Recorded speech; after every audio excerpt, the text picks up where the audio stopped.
on YouTube again, and I'm going to be back on doing videos.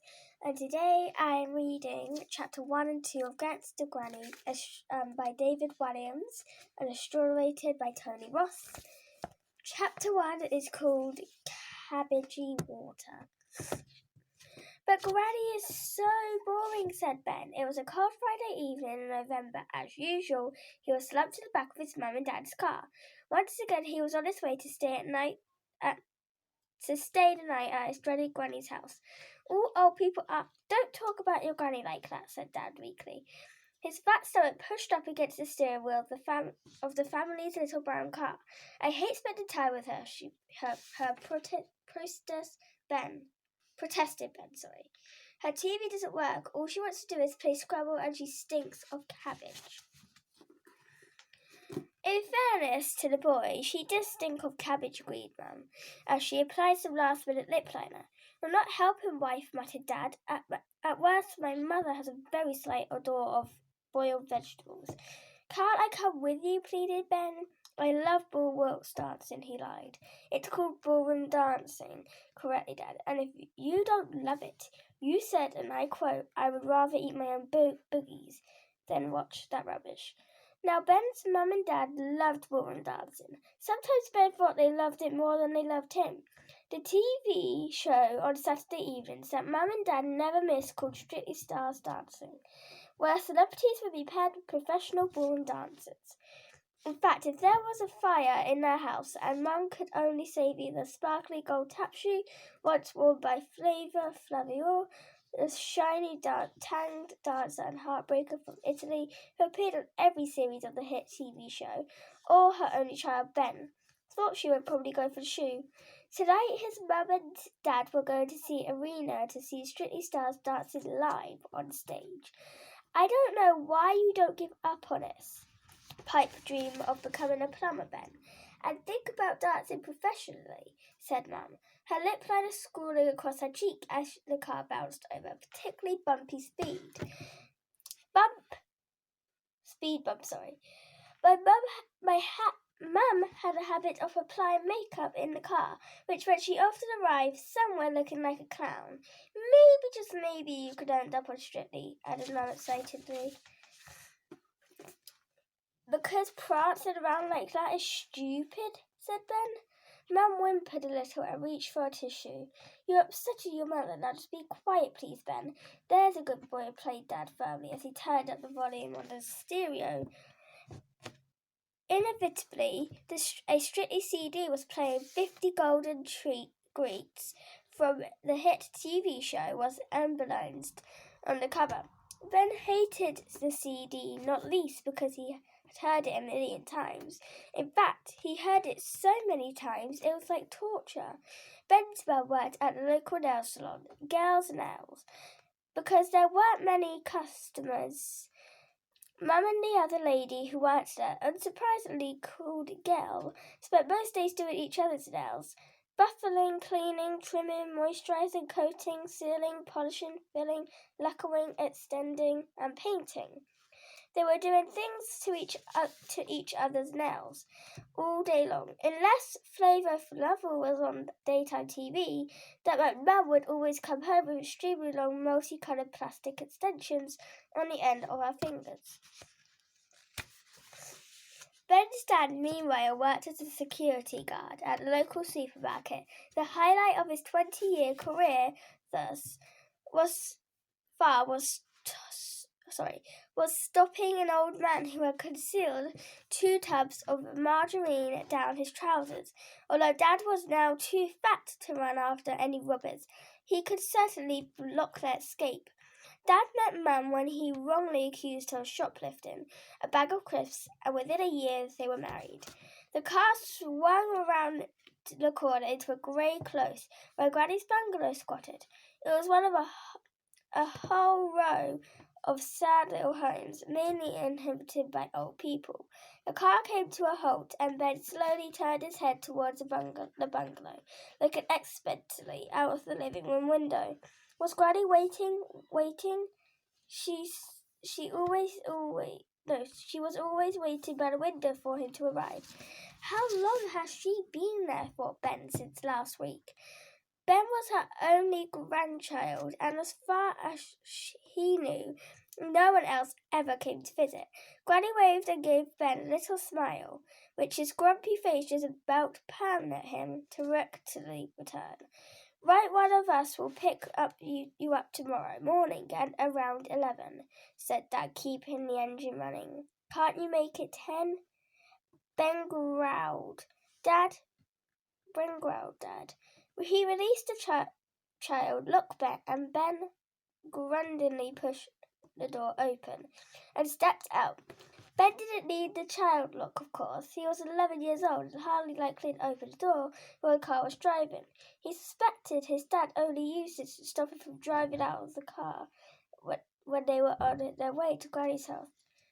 Clank went the door behind him as the engine revved up again. Before he could ring the bell, Granny opened the door. A huge gust of cabbage blasted in Ben's face. It's like a great big slap of smell. She was very much your textbook Granny. There's a picture of her here. Watch it. It says, thick glasses, false teeth, hairy chin, mauve cardigan, used tissues tucked up sleeve. A packet of Marie mince close by. White hair, hearing aid, smell of cabbage, floral print dress, burgundy slippers, and tan tights. Are Mummy and Daddy not coming in? She asked, a little crestfallen. This was one of the things Ben couldn't stand about her. She was always talking to him like he was a baby. Broom, broom, broom. Together, Granny and Ben watched a little brown car race off, leaping over the speed bumps. Mum and Dad didn't like spending time with her anymore than Ben did. It was just a convenient place to dump him on a Friday night. No, sorry, Granny, spluttered Ben. Oh, well, come in then, she muttered. Now, I've set up the scrabble board, and for your tea, I've got your favourite cabbage. Ben's face dropped even further. No, he thought.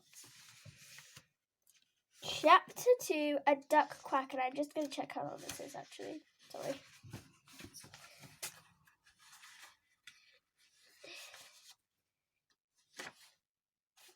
Okay, yeah. Before long, Granny and grandson were sitting opposite each other in deadly silence at the dinner room table, just like every single Friday night. When his parents weren't watching Strictly on the TV, they were eating curry or going to the movies Friday night. There was their date night, and ever since Ben could remember, they had been dropping him off with his granny when they went out. If they weren't going to see Strictly Stars dancing live on stage, they would normally go to the Taj Mahal, the curry house on the high street, not the ancient white marble monument in India, and eat their own body weight in poppadoms. All that could be heard in the bungalow was the tickling of the carriage clock on the mantelpiece, of the clinking of metal spoons against porcelain bowls, and the occasional high-pitched whistle of Granny's faulty hearing aid. It was a device whose purpose seemed to be not so much to aid Granny's deafness, but to cause deafness in others. It was one of the main things that Ben hated about his Granny. The others were, 1. Granny would always spit in the used tissue she kept up her sleeve of her cardigan and wipe her grandson's face with it. Her TV, too. Her TV had been broken since 1992. And now it was covered in dust so thick it was like fur. 3. Her house was stuffed full of books, and she was always trying to get Ben to read them, even though he loathed reading. 4. Granny insisted you wore a heavy winter coat all year round, even on boiling hot days, otherwise you wouldn't feel the benefit. Sorry, guys. 5. She reeked of cabbage. Anyone with a cabbage allergy would not be able to come within 10 miles of her. 6. Granny's idea of exciting day out was feeding mildly crusted bread to some ducks in the pond. 7. She constantly blew off without even acknowledging it. 8. Those blow-offs didn't just smell of cabbage, they smelled of rotten cabbage. 9. Granny made you go to bed so early it seemed hardly worthwhile getting up in the first place. 10. She knitted her only grandson's jumpers for Christmas with puppies or kittens on them, which he was forced to wear during the whole festive period by his parents.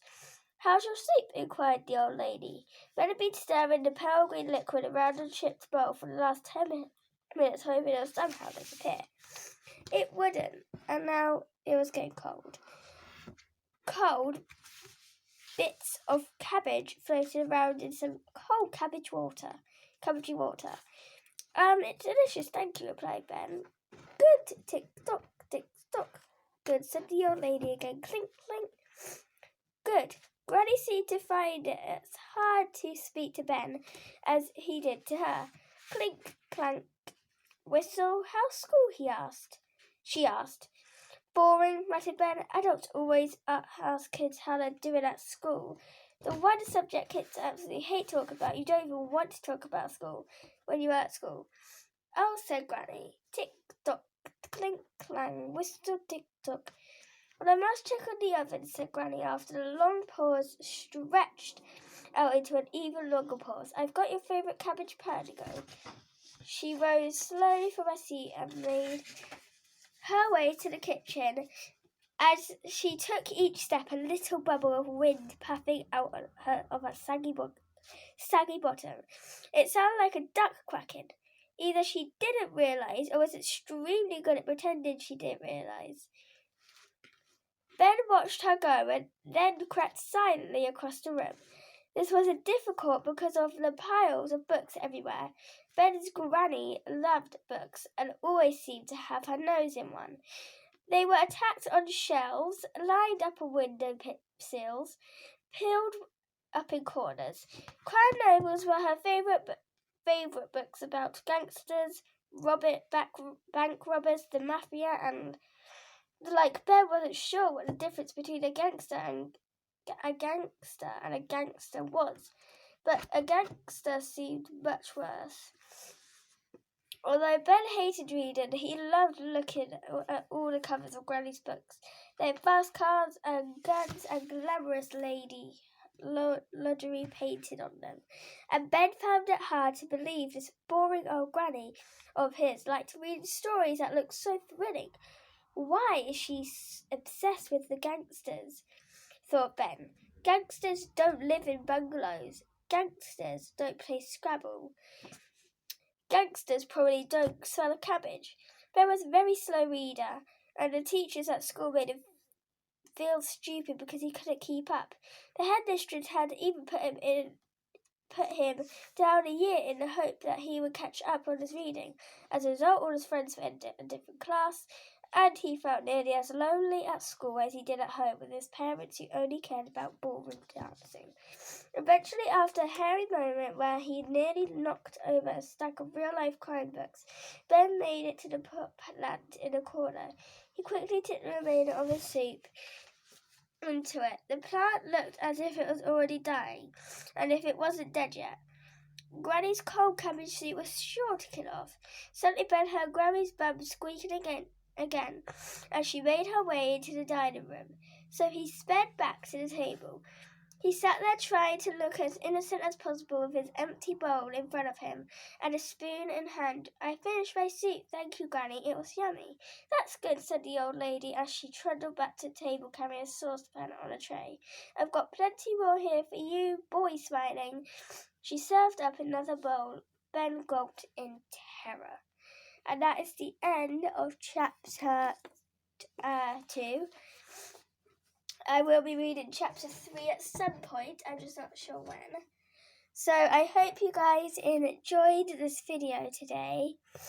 Make sure you like and subscribe. And I might be back tomorrow with chapter 3 and 4. I don't know. Anyways, guys. Bye.